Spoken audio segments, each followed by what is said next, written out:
दोस्तों, हम लोग स्टार्ट फिर से कर रहे हैं चैप्टर 1 अकाउंटेंसी 11th क्लास में। ठीक है, तो हम लोग अभी तक क्या क्या पढ़ चुके हैं। अभी तक हम लोग इंट्रोडक्शन ऑफ अकाउंटिंग ऑलरेडी हम लोग का कंप्लीट हो चुका है। हिस्ट्री मतलब evolution of the accounting, accounting का इवोल्यूशन कैसे विकसित, उसका विकास कैसे हुआ था, इंडिया में कैसे हुआ था, इतिहास में कैसे रहा, ये सब चीज़ हम लोग देख चुके हैं। फर्स्ट पेज ऑफ अकाउंटिंग में क्या था उस, ये सब चीज़ हम लोग ऑलरेडी कवर कर चुके हैं। Meaning and definition of accounting भी हम लोग ऑलरेडी कवर कर चुके हैं।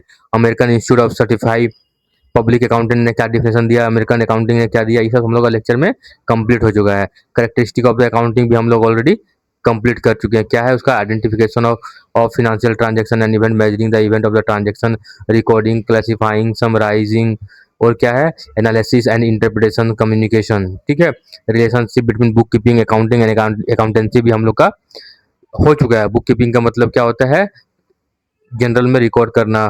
ठीक है, अकाउंटेंसी का मतलब क्या, अकाउंटिंग का मतलब क्या होता है, जब बुक कीपिंग कंप्लीट होता है तो उसके बाद क्या करता है, उसको समराइज, रिकॉर्डिंग को क्या करता है, रिकॉर्डिंग को समराइज करता है और कम्युनिकेट करता है और इंटरप्रिटेट करता है। ठीक है ना। अकाउंटेंसी क्या होता है, अकाउंटेंसी हम लोग का थियोरेटिकल चीज होता है जो कि बुक कीपिंग कैसे मेंटेन करना है और अकाउंटेंसी कैसे बनता है उसके ऊपर में बताया गया है। ठीक है ना। फिर हम लोग बुक कीपिंग, अकाउंटिंग और अकाउंटेंसी में डिफरेंस भी हम लोग ऑलरेडी समझ चुके थे। फंक्शन ऑफ अकाउंटिंग में maintaining systematic record, preparing financial statement, analysis of financial statement, communicate financial result, meeting क्या करते हैं हम लोग, लीगल रिक्वायरमेंट को, protection of the business assets, assistant to management, fixing responsibility, ये सब चीज़ हम लोग देख चुके हैं।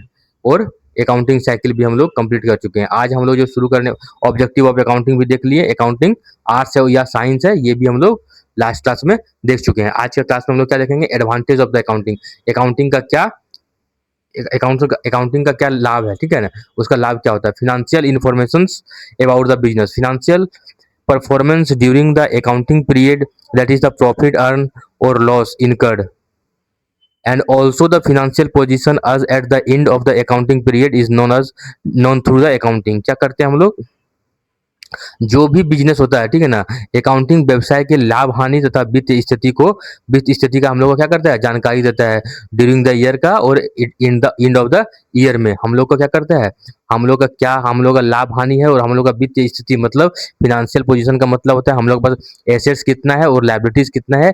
ये सारा चीज हम लोग कहाँ से जानते हैं, अकाउंटिंग से जानते हैं। ठीक है, assistant to the management, it assist the management in drawing business plan, making decisions and exercising control over the affairs of the business. क्या करता है, जो बिजनेस का जो प्रबंधक होता है, जो मैनेजमेंट होता है, उसको भी सहायता करता है। अकाउंटिंग क्या करता है, प्रबंधक को योजना बनाने में, निर्णय लेने में और व्यवसाय पर नियंत्रण रखने में सहायता करता है, कि जिससे क्या होता है कि हमारा बिजनेस स्मूथली रन करे। ठीक है ना।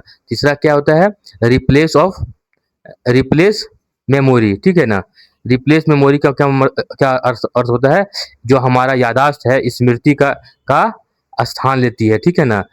Systematic recording the transactions obviates the necessary to remember the transactions. The accounting record provide the information required by management from the time to time.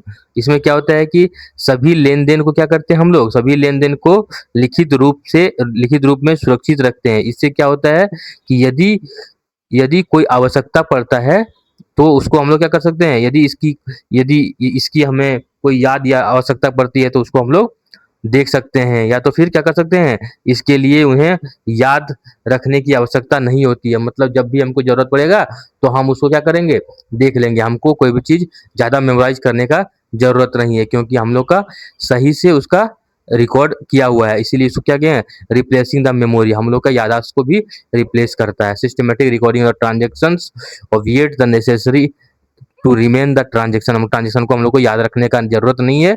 The accounting record provide the information required by the management from the time to, जब भी हमको जरूरत पड़ेगा, management को require पड़ेगा तो क्या करेगा, उसको प्रोवाइड किया जाएगा। इसलिए सारा ट्रांजेक्शन को हम लोग को याद रखने की जरूरत नहीं पड़ता है। फैसिलिएट comparative study, a systematic record enable comparison of one year result with those of other years and locate factor landing to change if any. क्या होता है कि हम लोग क्या कर सकते हैं, फैसिलिएट कंपैरेटिव स्टडी, मतलब हम लोग तुलनात्मक अध्ययन में भी सहायता ले सकते हैं। अकाउंटिंग क्या करता है, विभिन्न वर्षों के परिणाम की तुलना करने में सहायता करती है, जिससे क्या होता है, प्रगति का मूल्यांकन किया जा सकता है। कि हम लोग क्या कर सकते हैं कि हम लोग उसको a systematic record enable comparison of one year result with those other years and locate facility landing to the change if any. क्या करते हैं हम लोग कि अकाउंटिंग क्या करता है हम लोग का, कि विभिन्न वर्षों के जो जो भी परिणाम होता है उसको तुलना करने में सहायता करता है, जिससे प्रगति का मूल्यांकन किया जा सके। नेक्स्ट पॉइंट क्या है, फैसिलिएट फैसिलिएट statement of tax liabilities. Tax liabilities का को भी हम लोग का क्या करता है, कर भुगतान में भी सहायता करता है, फैसिलिएट करता है हम लोग किसमें, इन tax liabilities. A systematic accounting record implies help in the settlement of income tax, goods and service tax, and exercise duty liabilities, since it is a good evidence of the correctness of the transactions. इससे क्या होता है कि accounting विभिन्न वर्षों के परिणामों की तुलना करने तथा सहायता करता है। और हम लोग क्या कर सकते हैं, फैसिलिएट द ट्रांजेक्शन। अकाउंटिंग के रिकॉर्ड मतलब आयकर, इनकम टैक्स, जीएसटी आदि, मतलब जो और एक्साइज सभी करों को सही निर्धारण और भुगतान करने में सहायता करता है। उससे क्या होगा, जब आप अकाउंटिंग रिकॉर्ड को सही कीजिएगा तो आप जब जीएसटी का रिटर्न लगाएंगे, या तो फिर क्वार्टरली या तो फिर मंथली, क्या करते हैं, क्वार्टरली रिटर्न लगता है और मंथली इनकम टैक्स का पेमेंट होता है। उस टाइम भी आप क्या करेंगे, आपका सारा रिकॉर्ड सही रहेगा तो आप वहाँ रिकॉर्ड से देख सकते हैं कि मेरा सारा सारा जितना भी ट्रांजेक्शन हम लोग का, जितना भी इनकम टैक्स टीडीएस काटे हैं उसका पेमेंट हम लोग किए हैं क्या नहीं, जितना जीएसटी काटे हैं उसका पेमेंट किए हैं क्या नहीं। ये सब चीज किससे, कौन आपको फैसिलिएट करेगा, ये अकाउंटिंग करवाता है, ठीक है ना। Facilitate loans. Loan is grant by the bank and financial institution on the basis of the growth prospectives which are support by performance. Accounting make available the information with respect to performance. क्या करता है, loan प्राप्त करने में भी सहायता करता है। बैंक और वित्तीय संस्थान क्या अकाउंटिंग रिकॉर्ड के आधार पर लोन प्रदान करती है। मतलब जो भी आपको लोन मिलेगा उसमें क्या करेगा, उसमें देखेगा कि आपके पास स्टॉक कितना है, आपके पास कैश कितना है, आप कितना प्रॉफिट कमा रहे हैं, आपका कितना सेल्स है। ये सब सारा चीज का एनालिसिस किया जाता है जब आपको लोन मिलता है, ठीक है ना। तो ये सब चीज कौन प्रोवाइड करेगा, आपको सारा रिकॉर्ड कौन प्रोवाइड करेगा, तो ये सब सारा रिकॉर्ड मैनेजमेंट को कहाँ से मिलता है, जब लोन लेने जाता है तो अकाउंट से मिलता है। एविडेंस इन कोर्ट, न्यायालय के समक्ष भी हम लोग उसको रख सकते हैं। Systematic record of the transaction is often accepted by the court of law as a good evidence. अगर किसी तरह का क्या होता है कि हम लोग का कानूनी दाव पेच में अगर जाते हैं तो अकाउंटिंग रिकॉर्ड क्या करता है, कानूनी विवाद को साक्ष्य या एविडेंस के रूप में प्रस्तुत किया जा सकता है। मान लिया अगर कोई व्यक्ति आपको बोल देगा कि आपने हमको इतना रुपया का माल बेचा था, इतना रुपया आपको रिसीव हुआ, तो उस केस में क्या कर सकते हैं, अगर मेरे पास सही रिकॉर्डिंग रहेगा, सही ट्रांजेक्शन का फाइलिंग रहेगा, तो हम इसको क्या करेंगे, न्यायालय के समय क्या कर सकते हैं, एज ए एविडेंस उसको पेश कर सकते हैं। assist in the event of insolvency. Insolvency proceeding involve explaining many transactions that took place in the past. Systematic accounting record assist in such situation. क्या कर सकता है, जब हम लोग क्या करते हैं, जब हम लोग दिवालिया के जब कोई कंपनी दिवालिया की स्थिति में होती है तो उसमें भी अकाउंटिंग सहायता करता है। दिवालियापन की स्थिति में अकाउंटिंग रिकॉर्ड क्या क्या करता है, वित्तीय स्थिति स्पष्ट करने में सहायता करती है। और अगर कोई भी ट्रांजेक्शन मतलब पीछे ईयर में कोई गलत ट्रांजेक्शन हुआ है उसका भी रिकॉर्ड देखा जाता है। किस time, at the time of insolvency. Insolvency का मतलब क्या होता है, दिवालिया। दिवालिया का मतलब क्या समझते हैं आप लोग, कि आपका जो भी लायबिलिटीज है वो मोर देन क्या है, एसेट्स है। मतलब आप क्या कर सकते हैं, आपका जो एसेट्स से ज़्यादा अगर लायबिलिटीज हो जाता है, एसेट्स से ज़्यादा लायबिलिटीज होता है तो आप इंसॉल्वेंसी के कैटेगरी में आ जाते हैं, ठीक है ना। कि आपका क्या होता है, कंटिन्यू बिजनेस लॉस कर रहा है, आप जो अपना क्रेडिटर है उसको रिपेमेंट करने में असमर्थ हो जाते हैं, तो इस केस में क्या होता है, कंपनी डूबने लगता है। तो फिर क्या करता है, सारा ट्रांजेक्शन को चेक किया जाता है दिवालिया टाइम में। Help in partnership accounting at the time of admission or retirement or death of the partner, or in case of dissolution of the firm, the accounting record is of vital importance and used because it provide the basis to reach a settlement। क्या होता है, जब आप कोई firm बनाते हैं, partnership firm बनाते हैं, तो जब कोई पार्टनर का आप क्या करते हैं, एडमिशन करते हैं, मतलब आप 2 पार्टनर हैं, तीसरा पार्टनर का एडमिशन लेते हैं। तो ये हो सकता है कि 2 आदमी है, तीसरा आदमी को बिज़नेस में हम इंक्लूड किए, या तो फिर जब 3 आदमी हैं, हमको 1 आदमी को क्या करना है, निकालना है, या तो फिर क्या कर सकते हैं, 3 आदमी हैं, किसी एक पार्टनर का क्या होता है, मृत्यु हो जाता है, या तो फिर सब मिलके क्या करते हैं, फर्म को हम लोग विघटन कर देते हैं, बंद कर देते हैं। तो उस समय भी क्या करता है, हम लोग अकाउंटिंग रिकॉर्ड हम लोग को बहुत अधिक महत्वपूर्ण भूमिका निभाती है, किसमें, सेटलमेंट करने में। अगर 2 पार्टनर है, तीसरा पार्टनर का एडमिशन करते हैं, तो हम लोग कितना प्रॉफिट कमाए, कितना ट्रांजेक्शन हुआ, ये सब देख के उसको शेयरिंग मिलेगा। अगर किसी पार्टनर का हम लोग 2-3 पार्टनर है, एक पार्टनर को निकाल दें तो उसको उसका कितना शेयर मिलेगा, वो भी हम लोग क्या करते हैं, अकाउंटिंग से निकालते हैं। तीसरा केस होता है कि अगर किसी पार्टनर का अचानक डेथ हो जाता है, तो उस केस में हम लोग कैसे सेटलमेंट करेंगे। तो ये अगर हम लोग सब मिलके फर्म को डिसॉल्व कर देते हैं, तो ये सब सारा केस कब मिलेगा आपको, ये सारा केस आपको 12th क्लास में मिलेगा। पार्टनरशिप अकाउंटिंग जब पढ़िएगा, तो ये सारा का सारा इस पर प्रैक्टिकल क्वेश्चन आपको देखने को मिलेगा, है ना।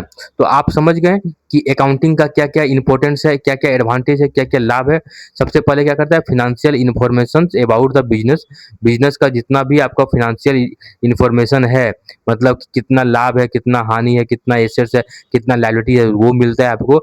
असिस्टेंट टू द मैनेजमेंट क्या करता है, अकाउंटिंग जो होता है प्रबंधक को योजना बनाने तथा कार्य को, मतलब कार्य निर्णय लेने में तथा उस बिजनेस को नियंत्रण करने में सहायता करता है। रिप्लेस द मेमोरी, स्मृति के स्थान सभी लेन देन को क्या करता है, अगर आप लिख के सुरक्षित करते हैं, तो उन्हें हम लोग कभी भी मैनेजमेंट के सामने प्रस्तुत करते हैं, इसलिए उन्हें याद रखने की कोई आवश्यकता जरूरत नहीं है। मोटा मोटा ट्रांजेक्शन जो चल रहा है उसको याद रखा जाता है, ठीक है ना। फैसिलिटेटिंग कंपैरेटिव स्टडी, क्या कर सकते हैं हम लोग, अकाउंटिंग विभिन्न वर्षों के परिणामों का तुलनात्मक अध्ययन करते हैं, इसके स्वरूप जिससे क्या करते हैं, प्रगति का मूल्यांकन किया जा सकता है। नेक्स्ट पॉइंट हम लोग का है facilitate settlement of the tax liability. Accounting के माध्यम से, अकाउंटिंग के रिकॉर्ड के आधार पर इनकम टैक्स, जीएसटी, एक्साइज सभी करों का सब सही निर्धारण और उसका भुगतान किया जाता है। नेक्स्ट पॉइंट हम लोग का है फैसिलिटेट द लोन। अगर बैंक या वित्त स्थान से हम लोग को कोई लोन प्राप्त करना होता है, तो अकाउंटिंग रिकॉर्ड के आधार पे हम लोग लोन भी ले सकते हैं। एविडेंस इन द कोर्ट, अगर कोई, मतलब हम लोग का कोई भी ट्रांजेक्शन डिस्प्यूट में पड़ता है, उस टाइम हम लोग न्यायालय के समय हम लोग क्या कर सकते हैं, उसको प्रस्तुत कर सकते हैं एज ए साक्ष्य, ठीक है ना। दिवालियापन की स्थिति में हम लोग सहायता करते हैं। Assistant in in insolvency case, अगर कभी कोई कंपनी दिवालिया, फर्म दिवालिया की स्थिति में आता है, तो अकाउंटिंग रिकॉर्ड क्या करते हैं, वित्तीय स्थिति को स्पष्ट करने में सहायता करता है। हेल्प इन पार्टनरशिप अकाउंटिंग, साझेदारी फर्म में भी उसका उपयोग होता है। जब आप किसी भी पार्टनर को एडमिशन लेते हैं, रिटायरमेंट करते हैं, डेट होता है, या तो फर्म का डिसोल्यूशन करते हैं, उस टाइम भी आपका अकाउंटिंग आपको हेल्प करता है। आई होप आपको एडवांटेज ऑफ अकाउंटिंग पूरा का पूरा क्लियर हो चुका होगा, है ना। अब हम लोग देखते हैं limitation of the accounting. Accounting का क्या लिमिटेशन भी होता है, ठीक है ना। लिमिटेशन का मतलब होता है कुछ सीमाएं होती है, मतलब ऐसा नहीं है कि अब पूरा का पूरा अकाउंटिंग का मतलब बेनिफिट ही है, उसका कुछ सीमा होता है। Accounting is not fully exact, इसका मतलब क्या होता है, इसका मतलब समझिए, accounting is not fully exact in spite of the fact that the most transactions are recorded on the basis of evidence, sometimes yet some estimates are also made for determining the profit and loss. For example, estimate the useful life of assets, provide the debt providing for doubtful debt, estimate net realizable value of closing stocks. मतलब क्या होता है कि इसमें कुछ कुछ खामियां भी होती है। मतलब अकाउंटिंग का क्या लिमिटेशन होता है, क्या होता है कि accounting is not fully exact, मतलब अकाउंटिंग क्या है, पूरी तरह सटीक नहीं है। नॉट फुल्ली एग्जैक्ट का मतलब होता है पूरी तरह सही नहीं होता है अकाउंटिंग। कुछ मामलों में क्या होता है, उसका अनुमान, मतलब एस्टिमेट लगाया जाता है, जैसे संपत्ति के उपयोग, आयु मतलब आप बोल सकते हैं कि कोई प्लांट मशीनरी 10 साल चलेगा, किसी का एस्टिमेट 12 साल होता है, किसी का एस्टिमेट 15 साल होता है। हो सकता है कि वो जो आप एस्टिमेट 10 साल लगाएँ लेकिन क वो आपको 15 साल तक उसका बेनिफिट मिल रहा है। हो सकता है कि वो जिसका आप एस्टिमेट बोले एक प्लांट एंड मशीनरी परचेज़ करके लाएँ, उसका एस्टिमेट हम लोग लगाएँ 5 साल का, लेकिन वो मशीन सेम ईयर्स में ब्रेक डाउन हो गया, खराब हो गया। तो इसमें क्या होता है कि हम लोग एस्टिमेट क्यों लगाते हैं? क्योंकि जब हम लोग एस्टिमेट निकालते हैं, जब आप डेप्रिसिएशन चैप्टर पढ़िएगा, तो क्या करते हैं हम लोग एसेट्स के ऊपर डेप्रिसिएशन चार्ज करते हैं और वो डेप्रिसिएशन क्या होता है हमारा प्रॉफिट एंड लॉस अकाउंट में डेबिट साइड में जाता है, जिससे क्या होता है अगर डेप्रिसिएशन हम लोग ज़्यादा कैलकुलेट कर लेंगे, तब प्रॉफिट हमारा कम आएगा और डेप्रिसिएशन अगर हम लोग कम कैलकुलेट करेंगे, तब प्रॉफिट हमारा ज़्यादा आ जाएगा। तो अब ये डिपेंड करता है, किसी ने अगर सेम एसेट्स को अगर 10 साल कैलकुलेट किया है, तो उसका ज़्यादा आएगा, कोई 12 साल कैलकुलेट किया है, उसका डेप्रिसिएशन कम आएगा। लेकिन अगर कम आएगा तो उसका प्रॉफिट ज़्यादा आ जाएगा। तो इसलिए बोला जाता है कि वो फुल्ली एग्जैक्ट नहीं होता है। दूसरा क्या होता है कि डाउटफुल डेप्थ होता है। मतलब कभी-कभी क्या होता है कि जब आप माल उधार बेचते हैं, मान लीजिए आप 100 करोड़ रुपया का माल आप उन्हें उधार बेचा, तो उसमें कुछ चांसेस रहता है कि 1% 2% आपका पैसा नहीं आएगा। जो पैसा नहीं आएगा तो किसी ने एस्टिमेट लगाया 2% का, किसी ने 5% का, किसी ने 8% का। तो इससे क्या होता है कि हो सकता है कि पूरा का पूरा पैसा भी रियलाइज़ हो जाए। तो अगर डाउटफुल डेब्ट्स हम लोग अकाउंटिंग में डाल दिए, तो उससे क्या होता है मेरा प्रॉफिट घट जाता है। किसी ने किसी ने प्रोविज़निंग कर दिया 2% से, किसी ने 5% से, किसी ने 3% से। तो क्या होता है इससे एग्ज़ैक्ट फिगर हम लोग का कैलकुलेट नहीं हो पाता है। Estimation of the net realisable value of the closing stock, जब हम लोग क्लोजिंग स्टॉक का वैल्यूएशन करते हैं, जैसे मान लीजिए कि आपका प्लांट में 1000 टन मतलब 1000 ट्रक बालू या गिट्टी पड़ा हुआ है ना? तो आप उसमें क्या कर सकते हैं, 1000 ट्रक पड़ा हुआ है, तो कोई ट्रक 40 टन का है, कोई 30 टन का, कोई 35 टन का, और वो क्या हो रहा है, पर डे माल आ रहा है और पर डे कंजम्पशन हो रहा है। तो कोई बोल रहा है कि नहीं, आप लमसम में आपके कोई बोल रहा है कि 900 ट्रक होगा, कोई 800 बोल रहा है, कोई 950 बोल रहा है, कोई 1000 बोल रहा है। तो उस टाइम क्या होता है कि उसके आधार पर उसका क्लोजिंग स्टॉक का वैल्यू निकाल दे रहा है, ठीक है? तो वो भी कहीं न कहीं क्या होता है कि वैल्यू को, जब क्लोजिंग स्टॉक का वैल्यू ज़्यादा हो जाएगा तो हमारा प्रॉफिट क्या हो जाएगा, ज़्यादा हो जाएगा। क्लोजिंग स्टॉक का वैल्यू कम हो जाएगा तो हमारा प्रॉफिट क्या हो जाएगा, कम हो जाएगा, क्योंकि ये प्रॉफिट एंड लॉस का क्रेडिट साइड को हिट करता है। तो इसीलिए बोला जाता है accounting is not fully exact. Generally इसमें क्या है, accounting is not fully exact spite the fact most of the transaction are recorded on the basis of the evidence. मतलब 90% ट्रांजेक्शन क्या होता है, 99% ट्रांजेक्शन क्या होता है कि उसमें एविडेंस के आधार पे ही रिकॉर्ड किया जाता है। ऐसा नहीं कि फुल्ली मतलब पूरा का पूरा गलत है, ठीक है? जैसे आपके पास जो भी आप एंट्री मारेंगे उसका वाउचर होगा, लेकिन जब अकाउंटिंग फाइनल होता है तो उस टाइम क्या होता है कि कुछ एस्टिमेट लेना पड़ता है, ठीक है ना? जब जब आप बुक कीपिंग कर रहे हैं, बुक कीपिंग में तो बिना आप बुक कीपिंग में एस्टिमेट के आधार पे बुक कीपिंग नहीं होता है। इस बुक कीपिंग में आपके पास पूरा का पूरा इनवॉइस होगा, तो ही आप एंट्री मारेंगे, चाहे वो सेल्स का इनवॉइस हो, चाहे परचेज का इनवॉइस हो, चाहे सैलरी का हो, जो भी चीज़ का है आपके पास इनवॉइस है तो आप एंट्री मारेंगे। तो हम बोल सकते हैं 98% इनवॉइस के थ्रू मार सकते हैं, ठीक है ना? लेकिन कुछ-कुछ केस क्या होता है, जब आप अकाउंटिंग फाइनल करने जाते हैं तो उसमें अकाउंटिंग का जो एस्टिमेट होता है, अकाउंटिंग का जो प्रिंसिपल होता है, उसके आधार पे आपको कुछ ना कुछ वैल्यूएशन करना पड़ता है, आपको एस्टिमेट लगाना पड़ता है, ठीक है? जिससे क्या हो, पिक्चर ज़्यादा क्लियरिटी आए। तो उस टाइम क्या होता है कि किसी न किसी तरह से एस्टिमेट हमेशा एग्जैक्ट नहीं होता है। एस्टिमेट मतलब होता है अनुमान। तो अनुमान तो कभी सही हो नहीं सकता। हो सकता है कि हम बोल रहे हैं कि 1% इस बार हमारा पैसा रिसीव नहीं हो सकता। कोई बोल रहा है कि 2% नहीं हो, एक्चुअल में 5% ना आए। तो इस कारण से बोला जाता है accounting is not an exact, ठीक है ना? सेकंड पॉइंट क्या बोलता है, accounting information not realistics. Not realistic मतलब क्या होता है कि जानकारी पूरी तरह वास्तविक नहीं होती है। जैसे हम लोग क्या बोल सकते हैं, assets are recorded at historical cost and depreciation over their estimated useful life. The fact that the assets are recorded at historical cost and as the result current value of the assets are not reflected. Also, their useful life is estimated to provide depreciation. It make the given information बिक not रियलिस्टिक्स।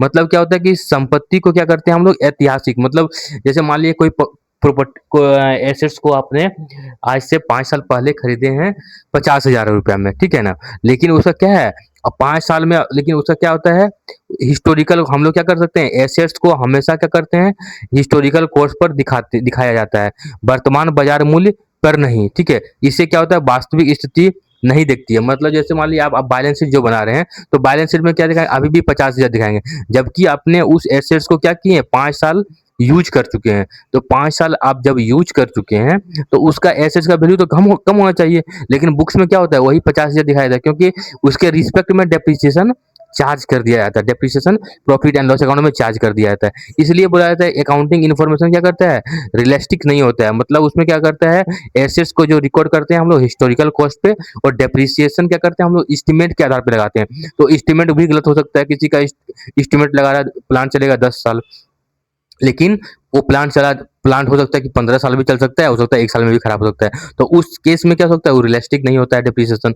The fact of the assets are recorded at the historical cost as the result current value of the assets are not reflected. क्या होता है कि हमेशा books of account में क्या होता है, हिस्टोरिकल कॉस्ट को हम लोग शो करते हैं, जिससे क्या होता है कि हमारा current value of assets reflect नहीं हो पाता है। इसलिए हम लोग बोलते हैं, जो हम लोग estimate of the provision depreciation किए, वो भी क्या करता है, हम लोग को रियलिस्टिक फिगर नहीं देता है। Accounting ignore the question qualitative element. Accounting is conflict the monetary matters only.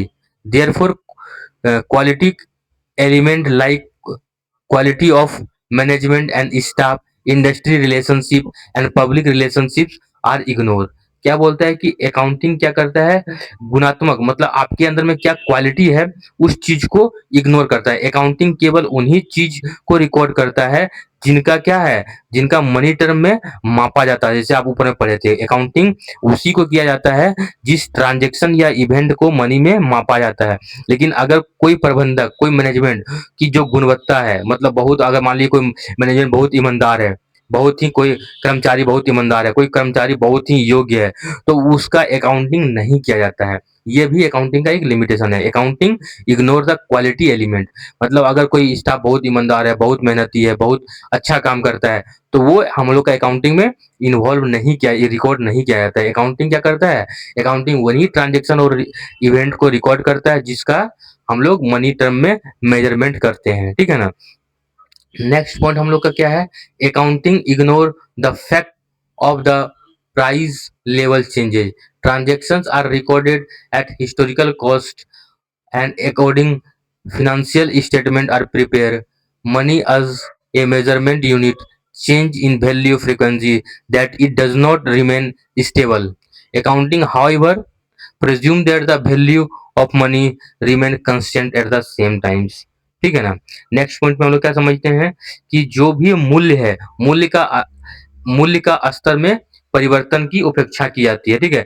Accounting का यह मानकर चलता है कि मुद्रा का जो मूल्य है वो हमेशा क्या है, स्थिर है। मुद्रा का जो मूल्य क्या है, स्थिर है, जबकि वास्तविक में महंगाई और मूल्य का परिवर्तन होते रहता है, ठीक है ना। जैसे मान लीजिए क्या होता है, accounting ignore the fact of the price level change. वो हमेशा वो समझता है कि हमारा जो एसेट्स जो हम लोग परचेज किए हुए हैं, ठीक है, वो हम लोग क्या करते हैं, हिस्टोरिकल कॉस्ट पे रिकॉर्ड करते हैं, ठीक है। Transaction are recorded as historical cost. क्यों करते हैं हिस्टोरिकल कॉस्ट पे, क्योंकि हम लोग का यह मानना है कि मुद्रा का जो स्थिति है उसमें कोई परिवर्तन नहीं होता है। जबकि क्या होता है कि हमेशा फ्लक्चुएशन के कारण, हमेशा इन्फ्लेशन के कारण चेंजिंग आता है, और वास्तविक में क्या होता है कि यह महंगा भी हो सकता है और सस्ता भी हो सकता है, ठीक है ना।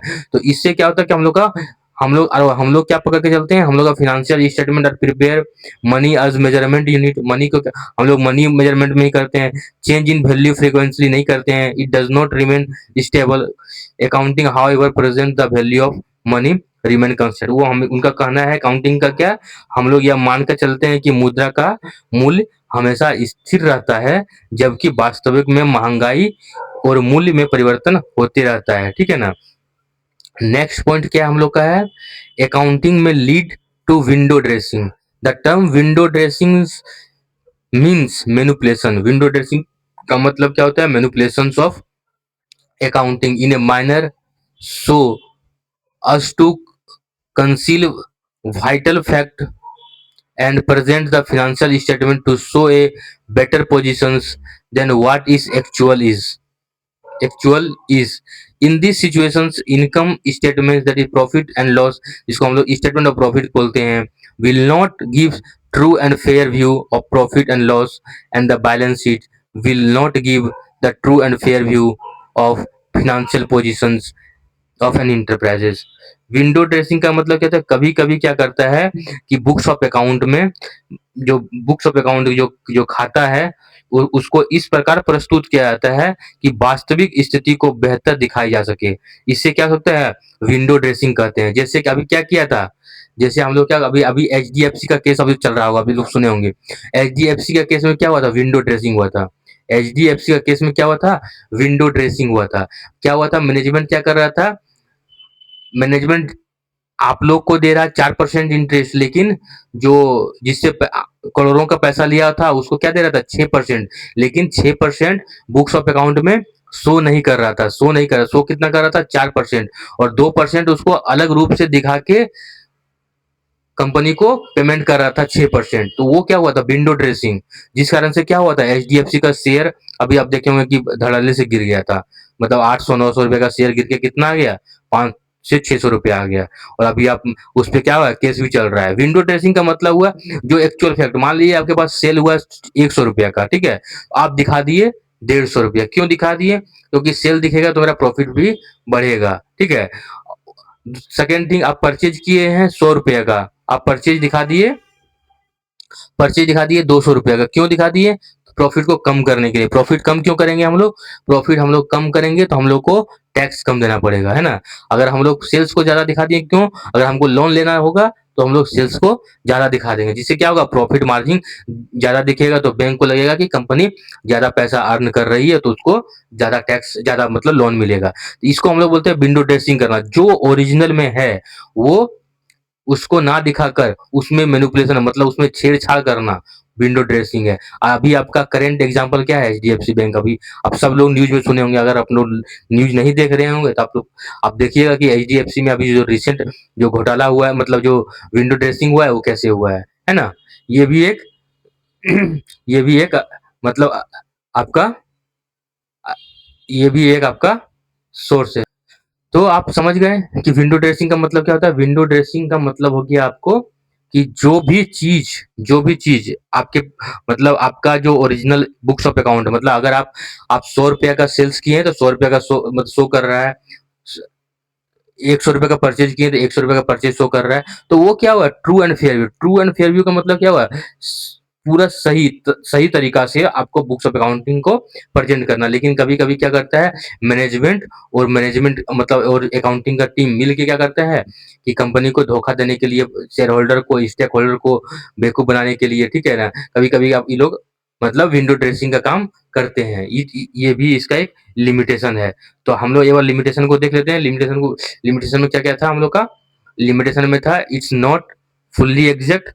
मतलब क्या होता है कि ये पूरी तरह से सटीक नहीं होता है, क्योंकि हम लोग क्या करते हैं, इसमें हम लोग अनुमान के आधार पे भी, एस्टिमेट लगा के भी अकाउंटिंग को करते हैं। जैसे कि संपत्ति का आयु लगाना, कोई ऋण क्या होता है, बैड डेब्ट्स हो जाएगा। मतलब बैड डेब्ट्स का मतलब होता है कि आपका पैसा डूबने वाला है। आपका बैड डेब्ट्स का मतलब होता है पैसा डूबने वाला होता है, ठीक है ना। तो किसी ने 5% लगाया, किसी ने 3% लगाया, एग्जैक्ट हुआ 8% या तो 2% हुआ। तो इसमें क्या होता है कि एस्टिमेट फेल कर जाता है। Accounting information not not realistic, क्या होता है कि ये पूरी तरह वास्तविक नहीं होता है, क्योंकि हम लोग क्या करते हैं, जो भी संपत्ति होता है, एसेट्स होता है, उसको हम लोग क्या करते हैं, हिस्टोरिकल कॉस्ट पे दिखाते हैं। जबकि हम लोग को दिखाना किस पे चाहिए था, हम लोग को दिखाना चाहिए इसका current market value, current realisable value पे दिखाना चाहिए था कि नहीं। आज की डेट में उसका क्या रिलायजेबल वैल्यू है उस पे, लेकिन हम लोग का प्रिंसिपल बोलता है तो हम लोग को वैसे ही दिखाना पड़ेगा, ठीक है ना। तीसरा पॉइंट क्या होता है, accounting ignore the quality of elements. मतलब अगर कोई कोई स्टाफ ईमानदार है, कोई स्टाफ बहुत ही मेहनती है, कोई ईमानदार, कोई बहुत ही कर्मठ है, तो क्या करेंगे, उसको हम लोग क्या करते हैं, इग्नोर कर देते हैं। हम लोग क्या करते हैं, केवल वही ट्रांजेक्शन को रिकॉर्ड करते हैं जो जो क्या है बताओ, जो मनी टर्म में मेजरमेंट किया जाता है, ठीक है ना, जो आपने पहला सेकंड तीसरा क्लास में कर रहे हैं। नेक्स्ट क्या करते हैं हम लोग, accounting ignore the level of the price change. मतलब इसका अकाउंटिंग का क्या करना है, हमको बुक्स ऑफ अकाउंटिंग में एसेट्स को हिस्टोरिकल कॉस्ट पे दिखाना है। क्यों दिखाना है? क्योंकि अकाउंटिंग का यह मानना है कि मुद्रा का जो वैल्यू है वो हमेशा स्थिर होता है, जबकि वास्तविक में महंगाई जो होता है, महंगाई और मूल्य में परिवर्तन होता है। नेक्स्ट पॉइंट क्या है? अकाउंटिंग में लीड ए विंडो ड्रेसिंग। कभी कभी क्या होता है कि खाताओं को इस प्रकार प्रस्तुत किया जाता है, जबकि व्यवस्थित जो हम लोग का जो व्यवसाय का जो करेंट स्थिति है उसको बेहतर दिखाया जा सके, जिससे हम लोग विंडो ड्रेसिंग कहते हैं। ठीक है ना? विंडो ड्रेसिंग का विंडो ड्रेसिंग आप लोग का पूरा का पूरा मिलेगा। ठीक है ना? जब आप काम करने जाइएगा तो हो सकता है कि आपका नीचे लेवल में होता नहीं है। ये जनरली क्या होता है, विंडो ड्रेसिंग अपर लेवल में होता है। इसमें क्या होता है कि कंपनी का जो एमडी होता है, कंपनी का जो जो बोर्ड ऑफ डायरेक्टर है, वो क्या करता है, जो आपका जो सीएफओ होगा कंपनी का, है ना, कंपनी का अकाउंटेंट होता है, वो लोग मिल के क्या करता है, वो लोग मैनिपुलेट करता है चीज को। ठीक है ना?